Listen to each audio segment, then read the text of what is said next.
Today I'm going to be telling you the 10 badminton secrets that every professional uses to dominate their badminton game that you might not know yet. And all I want in exchange is a like and subscribe, and if you want to support the channel, consider joining our memberships. Our first secret is using quick and agile footwork movement.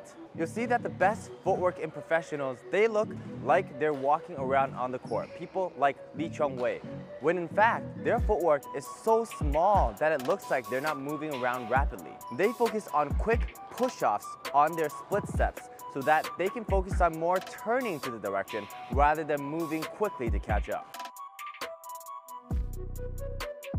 Net play is the most crucial part of any badminton game, whether it's in badminton singles, doubles, or mixed.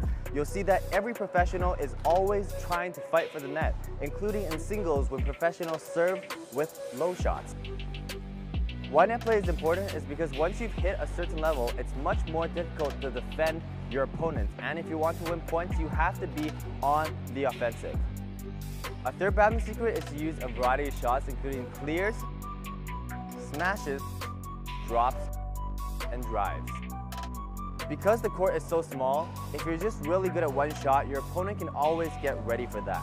The most effective way is having a variety of shots so that your opponent can predict what you're going to hit, making them lose balance and be more out of position for you to hit your winning shots. Our fourth badminton secret is having good serves.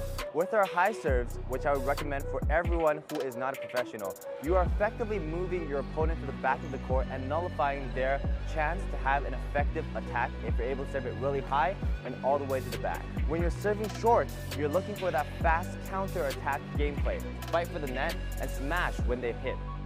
Our fifth badminton secret is going to be a little bit more advanced in terms of implementation and execution, and that's using slices to your advantage. Now, when we hit shots, it's always usually a certain speed. It's very predictable, even if you have the same swing throughout. That's why we want to implement slices. They allow us to swing at the same speed while slowing down our birds and changing direction, making your opponent lose their balance while they're looking at your shot. Our next secret is staying calm and composed. In a very good match, both of you are going to be fighting a very tough mental match, and you want to make sure you break your opponent's mental. You want to make your opponent give up before you give up. So you always want to look like you're okay, you're calm, you're composed, and you're ready to win. Our next secret is actually super important, and I'm sure most of you ignore this, and that's staying in good shape. This is important because if you want to improve and execute all the technical stuff, you have to make sure you're in position. You have to make sure that you have enough stamina to do all of that stuff. So make sure to use a variety of different exercises and footwork drills so that you can stay in shape and execute everything you want to implement.